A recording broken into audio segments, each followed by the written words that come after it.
Hey weirdos, I'm Ash. And I'm Alaina. And this is Morbid.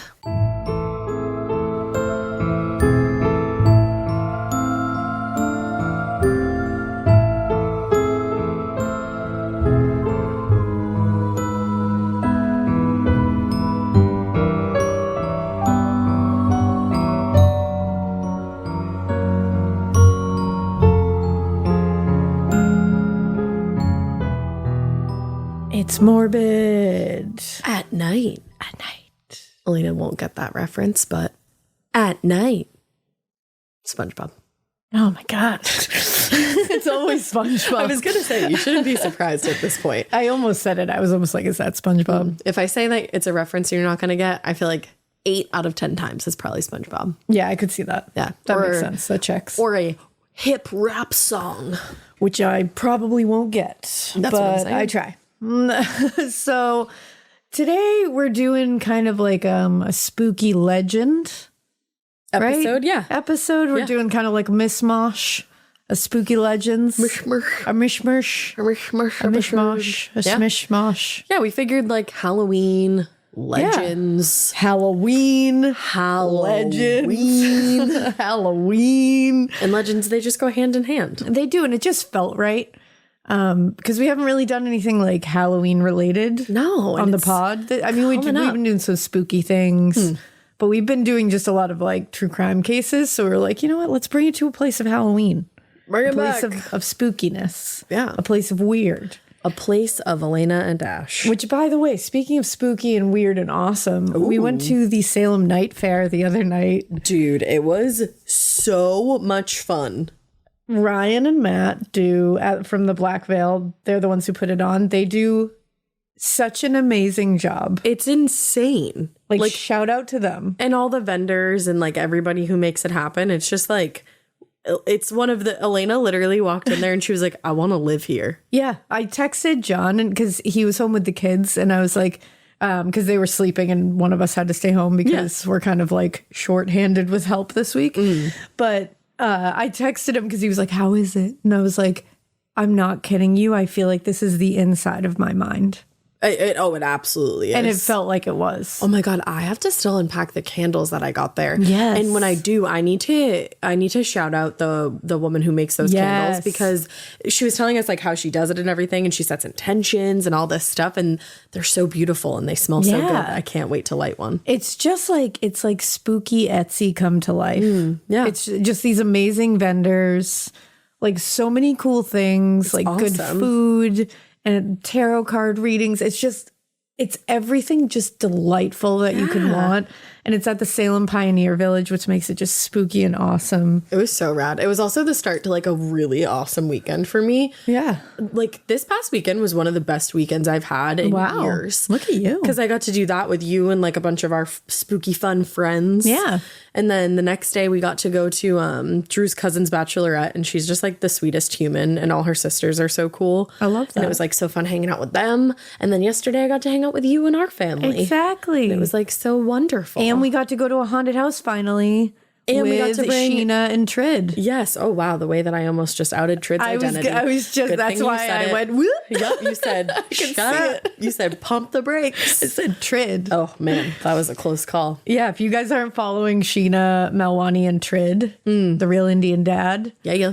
You got to do it. Go follow their TikTok. Go check them out. They're hilarious. And also they happen to be like the sweetest, most amazing people in real life. So yeah. They've become recently like some of our new best friends and it's really exciting.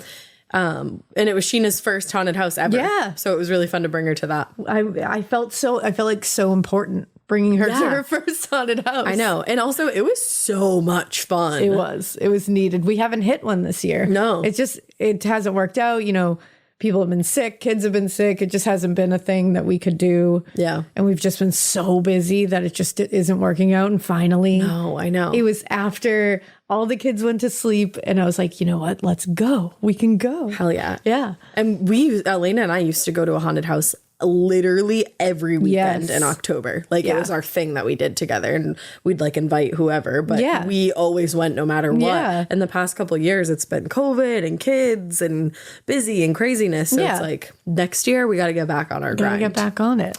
you know? But we met a ton of you guys at the night fair too. Yes. And I just wanted to say you guys were awesome. And it was really cool to meet you. And you kind of made our nights. So thanks for being rad. Yeah. It just felt right. A good weekend. It felt right. Every time somebody came up and was like, oh my God, hey, it was like, we would meet here. Oh, hell you know what I mean? Like, I was like, yeah, like this feels right that we're meeting here. That's our good meet cute with people, you know? So thanks for being awesome and saying hi to us because that was really cool. It was so fun. And I hope you guys had fun at the night fair too. And I hope everybody had a good weekend no matter what they did. And you know what? It's Halloween spooky random legend time. I think this episode goes out on like a Wednesday. People are going to be like, it's literally the middle of the week. It is, you know? Yeah. But you know it's coming. Whatever. Yeah. Halloween's coming. Oh. You were so confused. Yeah. It's, what time is it? It's late. I don't even know. Yeah. Who knows? It's like 8:30 p.m. So I'm geriatric and it's way past my bedtime. But do you want to start or should I? No. Whoa. I never start these. All right. Oh, damn. my. Wow. If you could see her face right now, everybody. No. Whoa. Okay. Well, I'm going to be covering a little bit, like just a little handful, little scoop of fairy lights. Oh, the legends of fairy lights. You do that. I have a joke for you. Okay. I'm not like Michael Scott. I'm superstitious. Yeah. So that's why you have to start. Oh, I see. Okay. That took me a second. It also took me a second to form the joke. And that's why I had to interrupt you and tell the joke at a bad spot. Very nice. But I had to do what I had to do. Because I was at first, my brain was going to the actual quote, like I'm not superstitious, but I'm a little superstitious. So I got confused. But I like it. Okay. And retroactively, I'm laughing right now. Alrighty. Well, you son of a bitch. Tell me about your fairies and remind me not to tell a joke when it's too late. Look at Ash doing a tight 10 up in here. So yeah, I'm going to talk about some fairy lights. Particularly, I'm going to start with ones from Louisiana. Oh, do you like that place or something? I do. I think Louisiana's great. tinyurl.com/thebutcherandthren. Thank you. You're welcome. But these are called the Feu Follets. Ooh. Yes. Kind of like a beignet, but different. Not at all like a beignet, but different. I would like a beignet now. I've never had a beignet. A beignet. Beignet. No, these are called Le Feu Follets, and these entities are also known as the Cajun fairies or the swamp fairies. And it may sound beautiful, but it has a truly sinister motive for appearing to unsuspecting victims. So back the fuck up. Yeah, it sounds great, but no.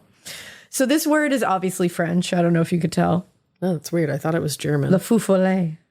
It's obviously French, and it has a few different translations. I've seen marsh fire, but I've also seen crazy fire, which I think crazy fire kind of like fits better. I like that.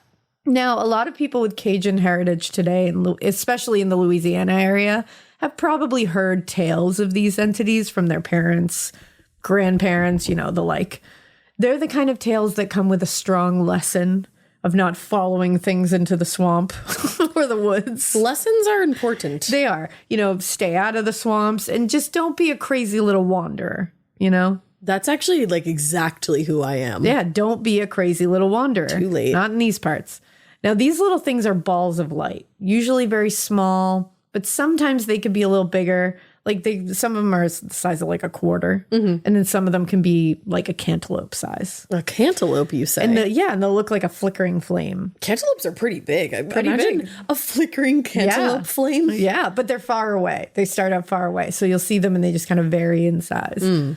Now they appear in the darkness of the Louisiana Bayou, and they just kind of like dance along the tree line. And initially, these lights were seen as a good omen at first because people were like, "Oh, lights! That's great. Lights are always good. Sounds good." And the story can sometimes vary depending on who is telling it, but there is a strong consistency with the important parts of the stories when it comes to where these came from. Some people believe that these fires are the spirits of babies that died unbaptized or died while they were still nursing. Oh. Yeah. And these aren't like grown people who weren't baptized as babies. These are babies who were not baptized and died as babies. Oh. Yeah. That's what these are. You said, let me clarify. Like, let me clarify. You were like, you're confused, and I was, so thank you. Okay, or these are babies who died while they were still nursing. Oh, that's terrible. And they now have to like wander around in some kind of purgatory state. I hate that. Now, a lot of these tales regarding them are scary and have like a really hopeless feeling to them. If they're not babies, then some people believe that these are just like spirits of those who died. They lived terrible lives, like did wicked things in their lives. And they entered purgatory and then were spit back into the earthly realm because their lives were so filled with sin that they're now forced into this like punishment afterlife. Damn, you're so bad you can't even hang out in purgatory. We spit you out of purgatory. Like neither one of them are taking you. Who the hell gets spit out of purgatory? Apparently the people who turn into Feu Follet. But Feu Follet is so beautiful. It does sound beautiful. That's their game. So others believe that these are bright, like these are the spirits of loved ones who have died. And this was their way of returning home to pass on a message or to comfort those who are struggling with their loss. All right. So far we've got dead babies, which is absolutely terrible. We've got wicked human beings. So terrible that they can't even hang out in purgatory. And now I have a loved one. Well, and this is what it is. This is where the issue lies. This is a trap. They are all traps. You are compelled by these lights to follow them, but you will never quite reach them. And they're not good. They appear to be seen as what you want them to be. Loved ones to comfort you and bring you news from beyond. Like they try to make themselves into what you need them to be. But they are not your loved ones. They are not anything good. They are masking as such and are in fact there to lure you into the swamps to your fucking death. Well, that's why they shouldn't have gotten kicked out of purgatory. Leave them there so they can't fuck with me and mine. So even though the people who would believe these were their loved ones were being tricked by these entities, what they are is they really are like evil things. So I don't think... And the whole like babies in purgatory thing, I think is just like a whole other series of issues. But I think it seems to me like the one that fits right is these, because these are evil. Like they're not good. Like so Frank from Hellraiser. Yeah, exactly. Like Frank. He would definitely be one of these. I'm a horror queen. Wow. Yeah, it's me, Ash. I watch horror movies now. I introduced Ash to Hellraiser last week? Yeah, like 2 weeks ago, 2 weeks ago for the first time. She had seen it and she loved it. And I really liked it a lot. I was so proud. Oh, Mama. I was real proud. I was like, that's my girl. That's my girl. That's my girl. Well, next on Scream, just like quick diversion. If you guys don't listen to Scream, you should listen to Scream. It's a lot of fun. Yeah, it's a podcast that we're on with our friend Caleb and we do horror movies. But we're going to do Black Sunday and I'm really excited for it. It's my pick. So I really am becoming a true horror head. And guys... now's the time to go listen to Scream if you're not listening already. Yeah, come on. Go ahead, it's fun.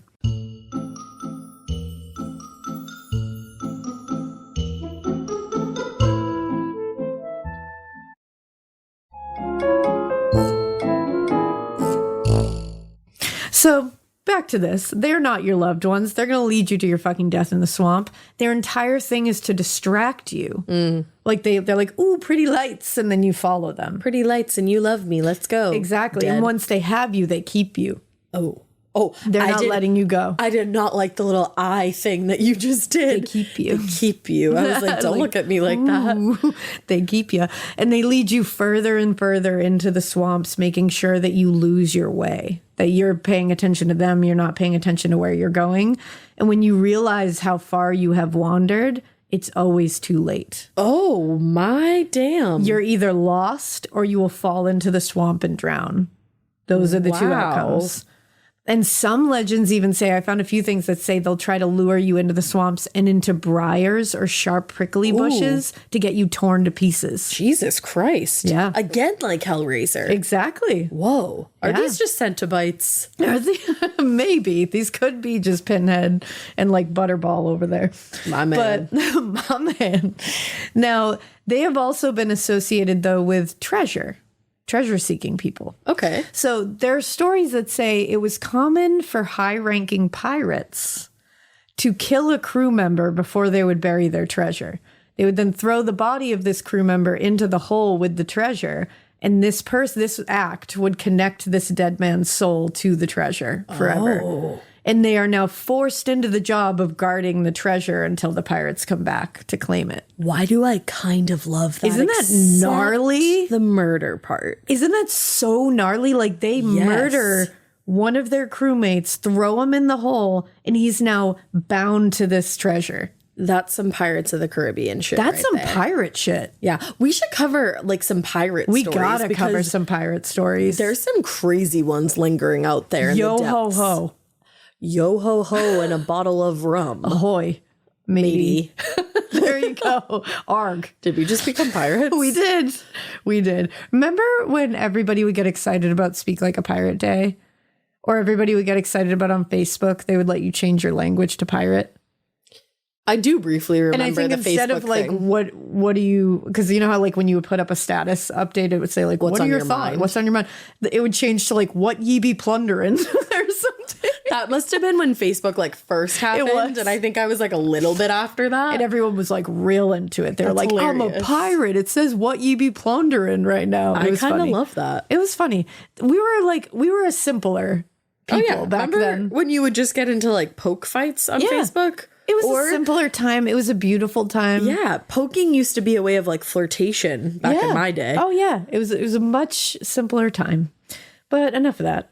So these spirits that are now connected to this treasure are said to become Le Feu Follet, especially when the treasure was finally claimed by the pirate that initially buried it, because they would still stay and guard the place that the treasure was. Mm-hmm. Then they would lure other people toward the treasure place, only to lead them to certain death and bury them alive. Alrighty. So people think they're being led to buried treasure. There's a tale of like these two guys. I read it in a few different sources. These two guys were working on a railroad together. They were friends. They saw the Le Feu Follets and they were like, ooh, we have to follow them because maybe they're going to lead us to treasure. And they followed. And the Le Feu Follet went into the dirt, like into the, like led them astray, went into the dirt, and they were like, that must be where the treasure is. So they started digging, and they were working on the railroad, so they had shovels. All the livelong day. They ended up banging into something. They're like, holy shit, it's treasure. They got so excited that one of them was greedy and decided to knock the other one out with a shovel to take the treasure for himself. Oh, that's fake as fuck. But when he got to the treasure, he opened it up, and it was a Le Feu Follet who was fucking with him, and that Le Feu Follet killed him. And then his friend woke up and ran back to the railroad and was like, holy shit, what happened? And they never found the other friend again. So he was a fucking greedy shithead, and he got eaten by the Le Feu Follet. Eaten, you I say? said the Le Feu Follet, but it's just Le Feu Follet because that's two thes. Whoa. But so don't follow the Le Feu Follet. And if you follow the Le Feu Follet with a friend, don't get fucking greedy because one of you is going to die. Wow, this is Just a saying. cautionary tale. Yeah, and you might be thinking to yourself right now, well, shit. Yeah. Is this it? I'm usually thinking Like- to myself, well, shit. Like, if they appear, do I have a choice or is it just my fate to follow them? Like, are they going to force me to follow them? yeah, what are my options Like, here? what do I do here? I'm saying. Well, some locals believe that you actually can fight against their otherworldly power and keep yourself from becoming a victim of the swamp fairies. With a little 1-2 punch? No, not a 1-2 punch. They don't give a shit about that. They're like, get the fuck out of here with your little hands. Why was that so funny? They don't give a shit about They that. don't. They don't care about that. Foo-foo on your 1-2 Yeah, punch, but like, asshole. I'm Feu Follet. I don't care about your little like boop boop hands. Boop, boop hands. So apparently these little entities, though, they don't care about you throwing hands, but they do care about iron. They cannot cross anything iron. Oh. Not sure why. So if you're seeing one and you're feeling the pull of their power, you have to put something iron between you. Usually it's recommended that you drive something into the ground that's iron, like a blade, or I Horseshoe. read a lot of people use iron needles. And this is interesting because it works, the way that it works is the Feu Follet are compelled to try to fit through the eye of the needle. They try to fit through it. Why does that sound familiar to me? Like, Well, I'll tell you Okay. because you probably remember it from a couple of other things. So they'll try to get through the eye of the needle, and then they will spend a lot of time and effort trying to do this, and they'll momentarily lose sight of the fact that they came here initially to lure you into the swamp to watch you die a horrific, slow death. it's kind of like you lure them into the eye of the needle Exactly. and watch them have a You- horrific slow death. You play their own game.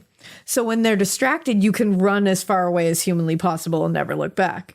This works a lot like the legends that include leaving a lot of things outside your door for spirits to count. That might be what you're thinking about. We've covered things before, like we've covered some of these like keep away methods for spirits. Yeah, like Samhain. Yeah.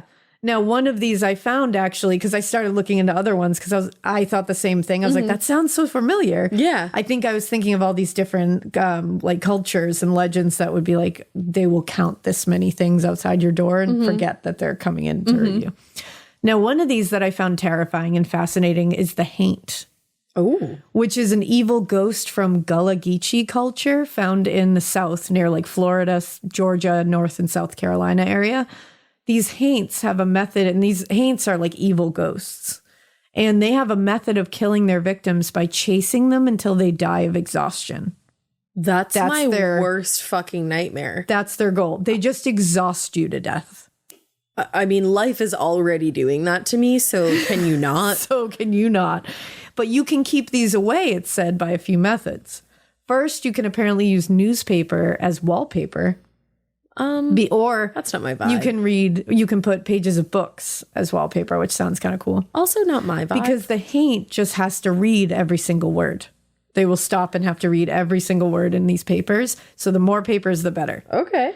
They will never be able to get you. The sun will come up and they'll be banished. Awesome. Bye. You can also leave sand, rice, or a broom outside your home because the haint will have to count every grain of sand or rice, and they will have to count every bristle on the broom. And they get confused really easily, so they'll have to start over a bunch of times. The more things you can leave out for them to count, the better. All right. You can also paint your porch ceiling or floor haint blue. Oh, because it makes them think that it's water, and that's something they can't go past. Isn't that interesting? That is interesting. Yeah. And those, you will still find porches, especially in the South. Yeah.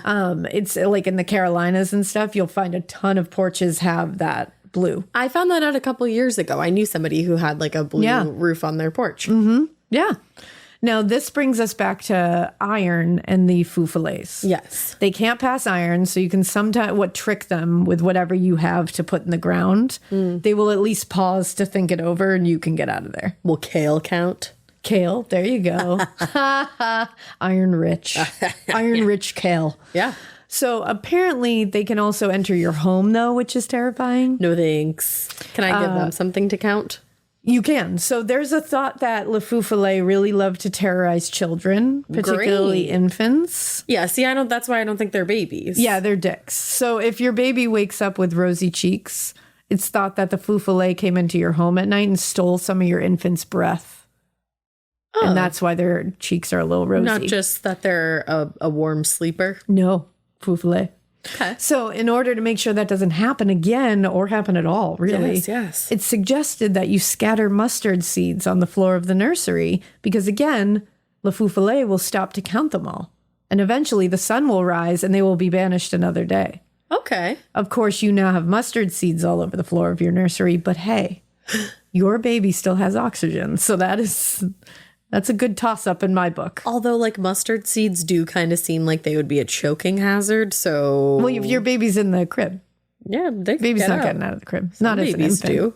Not as an infant. This is like infant. Infancy. This isn't toddler. Like, this is infant.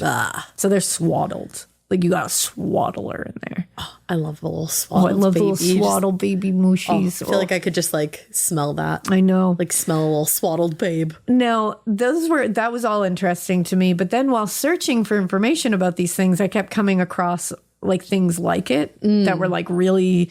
I want to do, like, a whole episode, I swear, on these kind of things because they're just very interesting. And I kept finding them from all over the world. And there are the will-o'-the-wisps in Scotland, which I'm going to talk about in a second. But those are the ones I knew about growing up. Like, Ma used to talk about them. And then one I hadn't heard of is from Denmark. And they are literally called the jack-o'-lanterns. But they're not not pumpkins. Okay. They are lights as well. And they're said to, and this is Denmark, they're said to be spirits of unrighteous men. Are you righteous? No. I'm a jack-o'-lantern, actually. Ruh-roh. Now, these unrighteous men come back because they were kicked out of the other realm and sent back to Earth. They make it their goal to lure travelers off their paths and lead them into bogs and marshes and swamps so that they drown alone. Also, don't you dare point at one if you see it. If you point at one, they will always see you pointing at them no matter what, and they will seek you out. Well, you are pointing right now, so I suggest you stop. I'm pointing right at you. Well, there's 3 fingers pointing right back at you. Oh, that's funny. No, it's the same concept, but this time it's grown unrighteous men.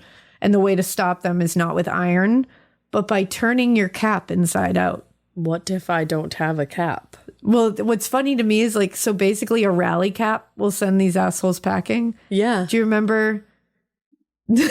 She's shaking her head. She literally was like, no. I was like, already, I don't remember. When playing like baseball or softball, a rally cap was like you put your hat inside out when you're not doing great because you're manifesting a rally. Do you remember that I was the girl on the softball team who convinced everybody to make matching bows, and then we all wore those to games, and then the softball coaches really didn't like me for that? I do remember that. You're welcome. But softball, but make it fashion. It's still funny that like a rally cap is like a turned inside out cap to like manifest a rally when you need one. And that will send the jack-o'-lanterns packing. Is there anything else I can do, or that's my only hope? That's it. That's all I could find. So if you don't have a cap, I guess you're shit out of luck. Well, shit.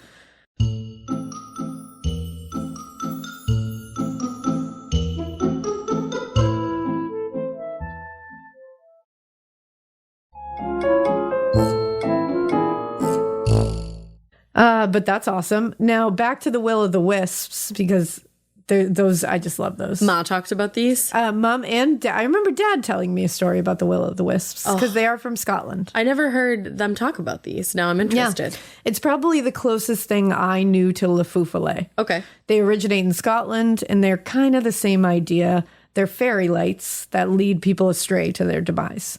And they are sometimes referred to as Ignis Fatuus, I believe. I'm probably saying that wrong, but it's Latin. And it's Latin for... Just don't say it then. I was just going to say, it's probably good that I can't say that, so that's really great. It's Latin for foolish fire. And it makes sense. That's exactly what it is. So travelers or just any wary victim would see what looked like a flickering flame of a lantern or a candle over the moors or bogs or marshland.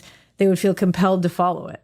And sometimes it gave the impression of someone needing help. Oh. Yeah. So it like preys on people's like need to help others. Oh, right. Or something you just needed to go and check out, like something interesting. They were like, and these little lights are very like playful. They're like fairy lights. And at first, they bounce and jump and like really invite you. They're like, check me out. Like they're like, girl, let's go. Damn, I'm never going to look at a firefly the same after this. That's it, truly. Now, the Will-o'-the-Wisps are bad omen. And seeing one can mean you or someone you know is about to die. Oh, shit. Yeah. And they're also said to possibly lead someone to maybe see Fae, which can be, ooh. Or, you don't want to fuck with Fae. No, you do not. And they also will lead you to leprechauns. Huh. So that seems like bullshit to me, but because that's more in like the Irish version of things. Yeah. But there's like a little buried treasure bit here too, that in Scotland it says like you could find treasure too. So I guess that lines up with like leprechauns. Or you could die. Truth. So it's a real 50-50 shot. Yeah. Now, it's the origin of Will-o'-the-Wisps that really interested me at first. It's just like an interesting story. Apparently, the legend says that there was a man named Willem who was an asshole. Willem, there you go. He did all sorts of bad things while he was alive, and when it was time for him to shuffle off this mortal coil, he went to meet St. Peter at the pearly gates, and the film of his life rolled before him, and it was a flop. This film sucked. Critics hated it. Rotten Tomatoes gave it a 10% at best. The Letterboxd score was even worse. It was just... So St. Peter was like, my guy, we can't let you in with those kind of numbers. You can't come in here. Well, shit, so he was like, you have to try this shit again, William. So he was like, you gotta Willem. It is William and Willem and it's different sources you see, but also I got Willem. Get you a boy who could do exactly. Both. So he sent Willem back to Earth to give it another try. Oh, okay. So you better shape the fuck up, sir. This idiot fucked it up again. I bet he did. In fact, he was even worse this time around. Oh, no. So St. Peter didn't say that. Was like, get out when he came back. Get fucked. He kicked him out, not back to Earth, but banished him from the other place too. So he was walking around purgatory and the devil shows up. He said, hey. And the devil was like, wow, you're pathetic. And he gave him a burning piece of brimstone. And he was like, here, it's fucking cold in here. Hold that. Like, as the devil would. He was like, it's cold in purgatory. Here's some fucking fiery brimstone to hold on to. Like, hope it keeps you warm. I don't think the devil would like help you out like that. Well, and he gave it to him and he was like, don't be a dick. And then he just left. All like, right. Here's some fiery rock. Try to make something of yourself in purgatory. I want to know what the devil was doing in purgatory. Well, Will, I think he probably like toots in there a little bit and is like, how's everybody doing? Like, he's probably just a dick in there. Do you guys follow Satan on TikTok? Oh my God. Because you should. Follow Satan on TikTok. I know his true identity, but I won't spoil it. Hilarious. It's so good. You gotta follow it. But he basically said, don't be a dick. Here's some fiery rock. Like, yeah, do something. Do with your what life. you will with that. But Will took this as an opportunity to enact his bitter revenge on the world, which might have been the devil's plan all along. Yeah, because he knew that Willem was a dick. It's a setup. Like, here's some fiery rock. Be a nice guy, and then he just left. Yeah, like what? But he continues his reign of terror now, using his brimstone rock gifted by Lucifer to lure travelers into the bogs to die. Nice, Will. Now, I'm not going to ruin this by pointing out that all of these lights can possibly be attributed to swamp gas and bioluminescent mushrooms and algae. But you like just did though. It's spirits. Happy fucking Halloween. I love and that send off. That's the end of mine. That was really funny. And you said, us, the ends of mine. All right.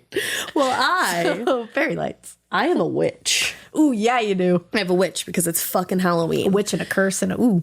Yes, actually. I witch in a few curses and always some when it's my story. All right. Well, mine is the legend of Hannah Cranna, a.k.a. the Wicked Witch of Monroe. Hannah Cranna. Hannah Cranna. Hey, girl. I fucking love her, to be honest. I already love her. All right. So like I said, the Hannah Cranna legend comes to us from Monroe, Connecticut, much like the Warrens. Hey, close by. Hey-o. So Hannah was a lady who was born way back in 1783, one who was said to be a witch. Ooh. Now, luckily for Hannah, like by the time she was doing her witchy thing, people in New England had already seen the hysteria caused in Salem by the witch trials, so they were a little more hesitant to bring women that they believed to be witches to trial. That's so nice of them. Yeah, they were like, we saw how this went, and I think instead we'll just spread some rumors throughout town and mess with them from afar. Oh, there you go. Yes. So they saw that it was a flop the first time around, and they were like, let's not repeat that. They said, we're not in our flop era. No, we are not. We're in our fucking bitch ass era. So let's spread rumors and run amok. It might be in our bitch ass era again. Yeah, seems like the whole world is in that bitch ass era. Very much in a bitch ass era at this moment in time. But back then, they were not in their flop era. They were, again, in their bitch ass era. And that was the case with Miss Hannah. They bullied her from afar. Now, nice. Hannah's a bit of a mystery woman, even when it comes to her name, because some sources say that she was married to a man named Joseph Hovey, and her grave actually even says that she's the wife of that man's. But I also found an article on newspapers.com, and it referred to her husband as Silas Cranna. Huh. So I was trying to figure out if like Silas was like Mr. or Sir or something like that, but it seems to be a name. It is, so that's weird. That's interesting because nobody really knows when Hannah became known as Hannah Cranna. Some people say that it was a nickname given to her in like a jokey way. But I mean, I guess it really doesn't matter that much because throughout the year, she's more known as the Wicked Witch of Monroe. Whoa. So the house that she and her husband lived on was on Cragley. I hope I'm saying that right. Cragley Hill in Monroe, Connecticut. Now, evidently, these days, what is left of their home, we'll get more of that later, is guarded by different sized snakes. Ooh. To this day. Damn. Now, Hannah's story seems to start with the death of her husband. So there are two very different accounts of how she killed the man. Neither has been proven to be true, but let's explore both, shall we? Let's look at both. So story one says that Hannah's husband went out for a walk one night and he drifted a little too far from home. Now, somehow he stumbled over and fell off the edge of a cliff. in Connecticut. In Connecticut. In Connecticut. And when you said drifted too far from home, I just pictured him like clinging to a piece of driftwood and just like drifting. No, he's just walking. He's just slowly drifting, drifting away. I don't want to get sued. But his body was found the next day, and immediately people thought that Hannah had something to do with it. Hannah Cranna. They thought Hannah Cranna. They thought Hannah Cranna. They did. And they said she put some kind of spell on him that led to his death. The spell must have disoriented him so much that it just left him walking blindly to this cliff, having no idea what he was actually doing. Damn. So that could be it. Could be it. Or the other variation of the story is pretty dark. In this version, Hannah's husband partakes a little too often in excessive drinking, and she's through with it. She's had enough. Well, she's Hannah Cranna. She's Hannah Cranna. She doesn't need this. And she's not here for your shit. No, she's not. So he comes home one day and they get into it because she's like, hey, you smell like booze again and I'm kind of sick of this shit. Yeah. So they start fighting. They bring their argument outside because she says, you want to take this outside? And they walk toward the cliff and things get more and more heated until finally Hannah grabs her husband. Apparently she's very strong, like Bull. And she tosses him over the edge of the cliff. No. Holy shit. Allegedly. I'm laughing just because of like the thought of this. Like I'm picturing Hannah Cranna. Yeah. In my head is like a very small woman. Yeah, me too. I don't know why. Just like it just came to my brain that way. Petite girly. And then I'm just picturing her like hoisting this man. Me too. Like Louisa. Yes. From fucking Encanto. Encanto. Like she does with the donkeys. Hannah's the strong one and she's not nervous. No, she's not. Yeah, she's as strong as the crust of the earth is. So Native Americans watched her be as strong as the crust of the earth is from the bottom of the cliff as this happened, even though Hannah thought that nobody had seen.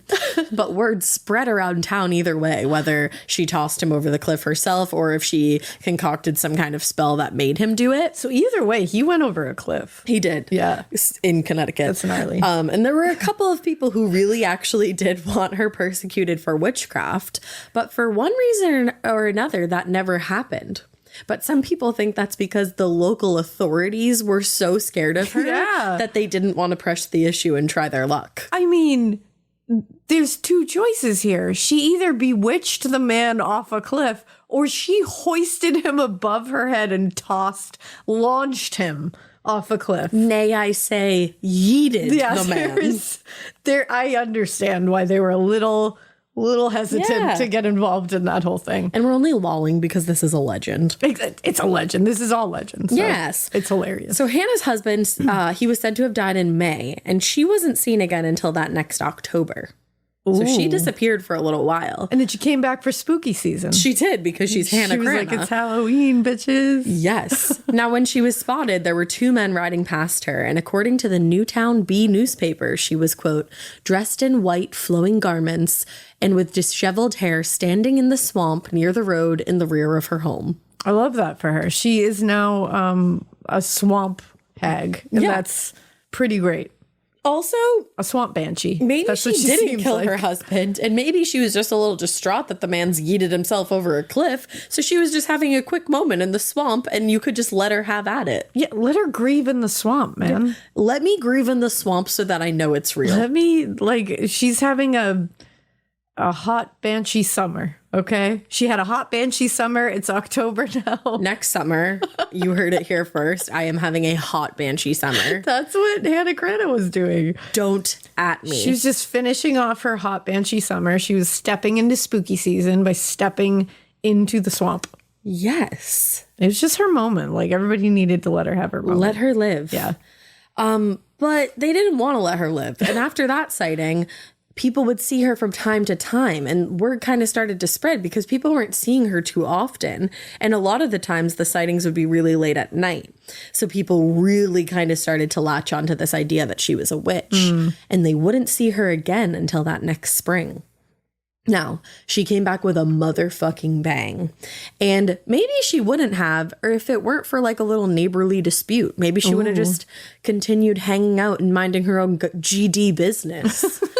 But apparently, one of her apparently one of her neighbor's cattle had gotten into her yard and messed up some of her flowers. Now, she took great pride in her garden. She grew tiger lilies, and she was like, "Don't fuck with them." Do you know how hard it is to keep a plant alive? Yes, I do, because I became a plant mom this past year. Plant parents of the world, I tip my hat to you, because that shit is hard. It is. That shit is fucking hard. Because so many plants are different, and like some like this weather. It just takes a lot of commitment. Some like that weather. Some you can't water too much. Some you have to give the moderate amount. Some you can't even fucking water. Like, who knew you couldn't leave a freaking cactus in your bathroom and that it would be too steamy in there and that you would kill a cactus? But even though nobody can kill a cactus, I'm not speaking from personal experience. Yeah. Who knew? Apparently you. Who knew? I don't know. Who knew? But anyway, Hannah. She got in a dispute with her neighbor because she was like, hey, you're being careless. You got to watch your cattle and not let them eat my shit or my tiger lilies. And this guy was not hearing her side of the story at all. He didn't give a shit.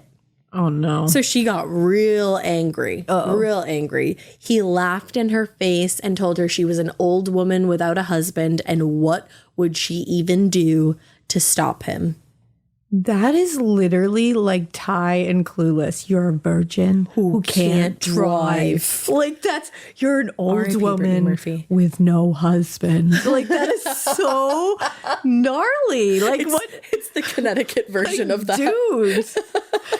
My guy, that is not nice. Yeah, that hit different. Like, that's like really, I would hex your ass. Yeah. Like, I would learn dark magic if I didn't know it. I mean, that would be it. She showed him. Damn. Because according again to the Newtown Bee from December 7th, 1900, Hannah, quote, with strangely flashing eyes and a voice tense in its vindictiveness, cried with an outstretched menacing arm, "My curse upon you and my curse upon your crop." I love Hannah Cranna. Hannah Cranna is my mother effing girly. Because I don't think she killed her husband. Or do I. I think it was an accident. I think he stumbled off a cliff in Connecticut. I think he was known to drink. I think she's cursing. Yeah. I think she became a witch. I think she was pushed into this. And on that day, I became a witch. There you go. You know, TikTok. Yeah. So, TikTok. Hello, Hannah look it knows up. TikTok. Of course she does. Hannah knows all. She'd be a great TikToker. I'd follow her. I would. Yeah, she would show you how to grow tiger lilies. She would have an Etsy shop for sheezy. Yeah, for sure she would. I wish you had said for sheezy. And I would buy shit from it. Yes. Yeah. Yes. Yeah, she'd be at the night fair. All right, well, listen, she would have. But so before that fateful day, this man's crop was growing quite nicely. You know, I bet it was. You know how it goes. Yeah, of course. Your crop grows in so nicely. I love when my crop grows nicely. Why does that sound like gross? Why does that sound like dirty in a way? You can make anything dirty. It's truth.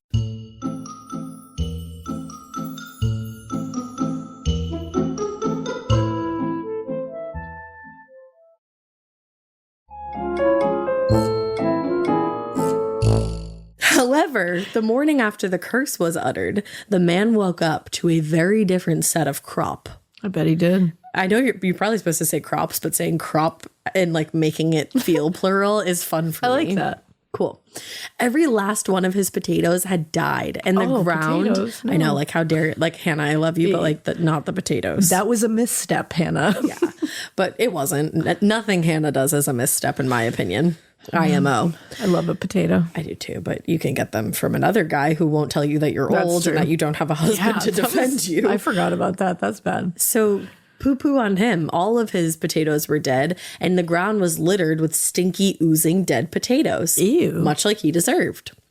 So a while later, after trying everything he possibly could to make his potatoes grow again and having all of his attempts fail, that motherfucker went with his tail between his legs to go apologize to Ms. Hannah. I was just going to say, you should go apologize. And he did. Admit your wrongdoing. He admitted his wrongdoing, and I respect that. I do too. So she told him, "Thank you for the apology, and mark my words, next year's crop will be beneficial to you, my dude." Look at this forgiving queen. Forgiving queen. She sees growth. She gives chances. She sees growth, and she rewards it. Well, listen, the next year, the man was walking through the neighborhood, and Hannah gave him a little hello and beckoned him over. And she said to him, "Go out tonight at 10 o'clock to your crops, and you will see a significant change from last year." So he did. He went out to those crops. And as he stood there, he heard some kind of rustling in the distance. But then the sound got louder and louder, and he stood there in awe. The corn was literally growing as he watched it. Whoa. And by the time it was done, it was at least 20 inches taller than when he'd first gotten there. That's a significant change. One might say. So as he stood there, probably with his jaw on the ground, Hannah just came walking out of the stalks. Yeah, she did. And she said to him, and this is a quote again from the Newtown Bee newspaper, because they had the best information on this. They had the scoop-a-scoop. They did. It was written in 1900 and it was so much fun to read. I love this. But she told him, quote, "Always remember that as others do to me, even so I do to them. Good for good, evil for evil." Oh. A little law of return for my witch bitches out there. I'm with Hannah. I am too. Team Hannah. I am a great believer in the rule of 3 by 3. Mm-hmm. So Theodore Beach and Isaac Nichols, 2 local farmers, would soon learn all about Hannah's philosophy. They were passing her house one day, and they called out to her in a real nasty tone, kind of doubting how powerful she was, because obviously this farmer before them had been like, "Holy shit, you guys, you gotta like be nice to Hannah. Yeah, she can make fuck up your spuds. She could fuck up your spuds, or she could make corn happen. Yeah, and it's a beautiful thing. The choice is yours. Yes, one might say corn. Make it a great day or not. The choice is yours. Yeah. You're really ruining my corn joke here. I'm just trying to say, calm. I knew you were going there. I know. I knew it. But yeah, so he was like, listen. But these 2 assholes were like, "Hey, you old hag, if you're so powerful, let's see it." And Hannah was like, "Oh, baby, let's go." So she pointed to a nearby oak tree and she said, "You want to see some shit? Before you have a chance to even pass that tree, you're going to find out just how powerful your girl is." By the way, these are all direct quotes. Direct quotes. But then she turned around and she just cackled all the way inside. Oh, yeah, like a true fucking queen. So the 2 men continued doubting her. And as they turned to go on their merry way, they really shouldn't have. Because once Hannah was back inside her home, they tried to continue down the road. And they were carrying like a huge load of hay with them. And leading the like hay barrel majiggy was 2 oxen. They were pulling the cart. But as they signaled the animals to head down the road, they simply could not move the cart. It was completely stuck. Hannah. Yeah. They kept trying, and eventually one of the wheels came flying off and everything went flying. And as that happened, unfortunately, it did startle the animals. So they ran away through a fence and just kept running. And they ran so far away. And the 2 farmers went down the road after them after glancing back at Hannah's house and hearing her cackling from inside. And they just kept running and running and running, and she kept cackling. And all the reports kind of make it seem like the more Hannah was laughing, the faster they ran. Like her laughter was controlling the speed of their run. I'm obsessed with that. Yeah. Almost like they were bewitched by laughter. I love it. Yeah. And then she's just laughing her ass off. Exactly. That's amazing. So they never fucked with her again. No. And strangely enough, they were like later on a couple of people stumbled across the cart of hay, and there was this jar of strange liquid inside that the 2 farmers said was not there before. Whoa. But like no explanation about that. Just some weird ass liquid. Weird liquid. They're like, Hannah did it. Yeah. Wow. Yeah. So Hannah was said to kind of love that people thought of her as a witch. And, you know, maybe from time to time she would use it to her advantage. Yeah. She knew that people were a little scared of her, so why not benefit from that? So she'd go to her neighbors and ask them for like firewood or pies. And remember, she's a widow. She was left with next to nothing. So she needs a little help from her neighbors. Of course. And she would give it to them had they asked. Yeah. She'd give them a bundle of tiger lilies, you know? Oh, yeah, she would. An eye for an eye, a tiger lily for a pie. Exactly. I love that she's in her villain era, though. I love that she's just leaning into it. She's like, you gonna be scared of me? Be scared of me. She doesn't give a single fuck. And that is something I aspire to. For sure. So, yeah. So if they wouldn't give the pies to her or the firewood, she would just tell them that she was going to curse them, or she'd just kind of like utter some kind of curse at them and just fuck them all up. That's what I'm going to do now. I mean, yeah. Somebody will give me a pie. I'm just going to be like, I'll curse you. I'll give you any pie you want. So one day, one of her neighbors was making a shit ton of pies, and Hannah was like, hey, like, can I get in on those? Can I get in on this pie action? Can I get some of that? Please. Oh, please. I like pumpkin. She said, I am your neighbor. So the neighbor woman, she seemed a bit put out by the request. But you're making pies. You're making so many. You're making pies for people to consume, man. Yeah. It's also really funny, like the take that some people want to take on this story, because you can tell some people that reiterate these accounts are not on Hannah's side. Ooh. And they're like, she just told Hannah that her husband really loved that pie and that she didn't want to give it to her. And Hannah just like punched her in the face. Like, that's not what happened. I'm a Hannah truther. Okay. So what really happened was I'm a Hannah truther. So Hannah asked for one of them, and this biatch gave her the smallest one. And Hannah was like, you're kind of selfish. Ha. Making all these pies, I got nothing, and you give me the smallest one? Have you heard the word on the street? I'm a motherfucking widow. So the lady tries to start with her, and Hannah says, hush, hush now. And she turns around to go home. But as she does, she mutters something under her breath. You better hope she didn't mutter at you. And it turned out that it was some kind of curse, because that bitch ass woman, she was never able to bake another pie again. Hannah, is that you? I'm screaming. Could never bake pie again. Never bake again. But now, no pies for you. To the sad part of my story. Oh no. Okay, let me get myself together. After years of cursing and such, Hannah, my queen, my actual queen, predicted her own death. Are you okay over there? This is the sad part. My queen dies. I'm crying so hard. So she had a rooster named Boreas or Boris. Are you all right? She's stopping. Of course she did. She had chickens, snakes, and roosters, and tiger fucking lilies. Boris. Boris or Boreas? How would you pronounce Boreas?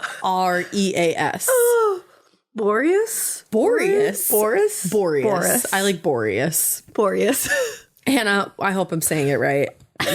All due respect. To Boreas. Boreas. So she had a rooster named Boreas, and he was like basically her best friend.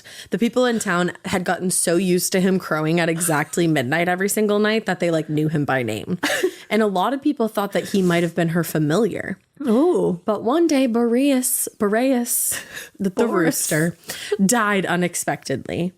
And Hannah was obviously super sad, and she went over to one of her neighbors that she actually got along with to chat about it.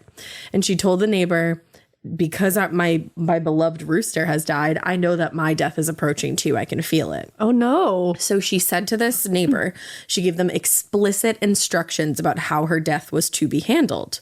And when somebody does that, you respect their wishes. Yeah. Correct.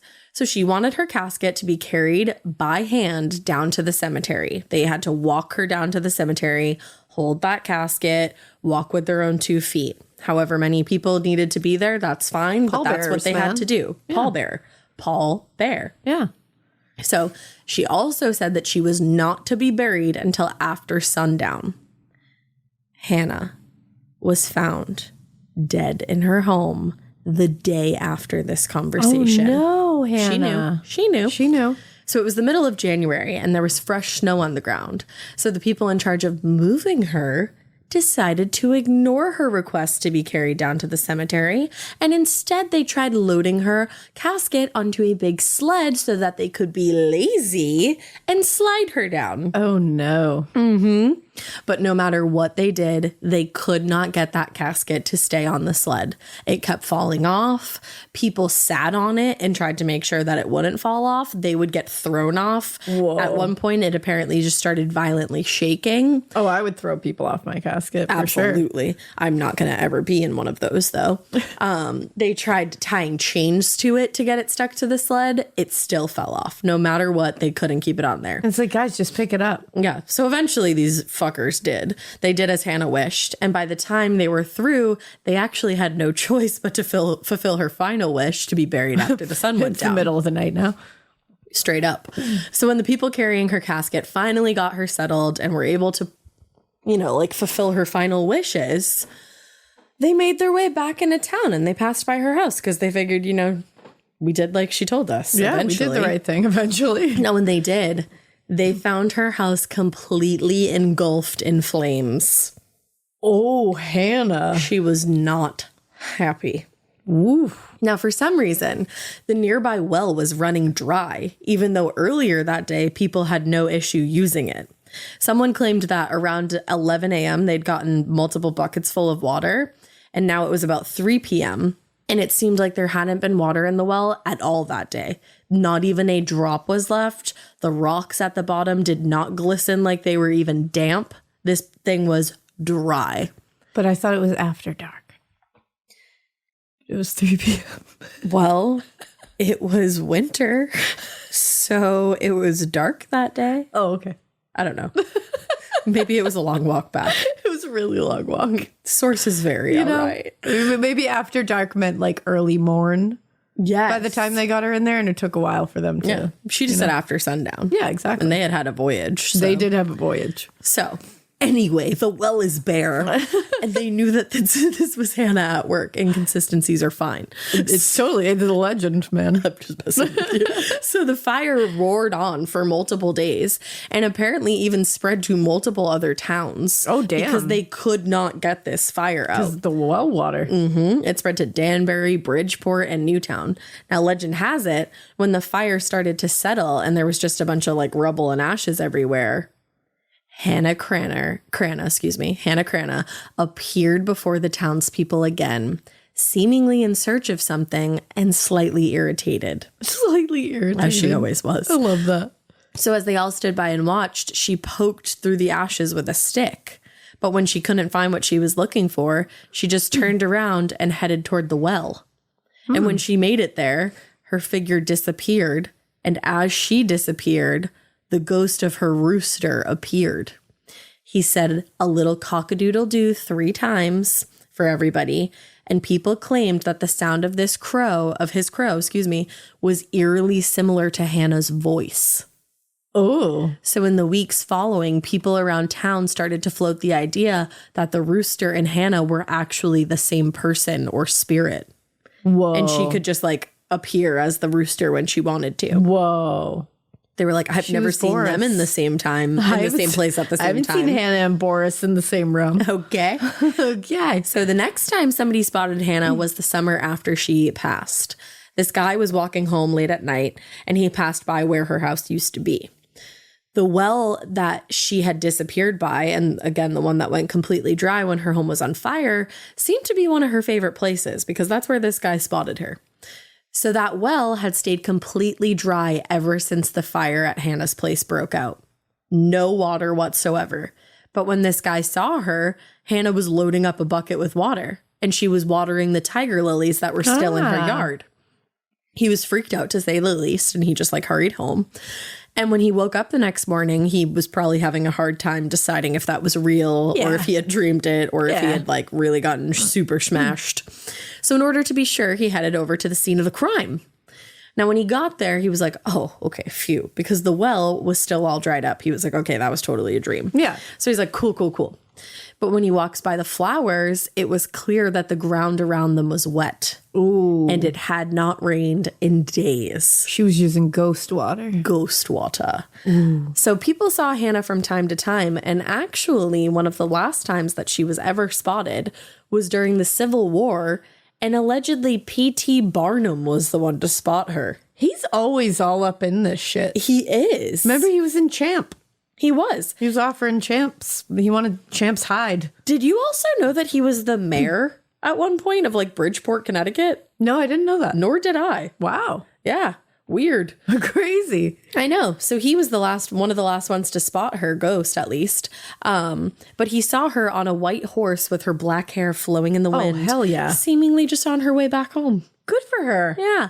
But some legends claim that on the road near the cemetery she was buried in, which is Gregory's Four Corners burial ground, Hannah will appear to drivers on that road that's nearby. Ooh. And when this happens, people will swerve to avoid her, thinking she's a real person.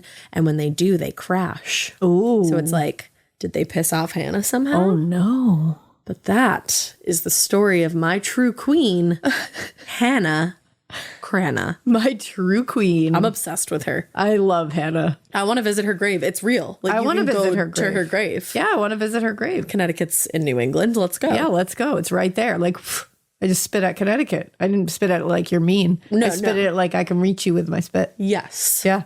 Loving spit. Lovingly, I spit at you. Yeah, I want to plant like tiger lilies at her grave. Let's go. Let's do it. I think we should. I would love to. Let's go see Hannah Cranna. All right. Well, damn. We're going to go do that.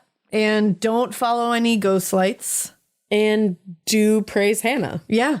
And also, we do hope that you keep listening. And we hope you keep it weird. But not so weird that you doubt my true queen or that you go follow some ghost lights into purgatory, because that doesn't really sound like a straight up good time. It does. So bye. Bye. Squeak.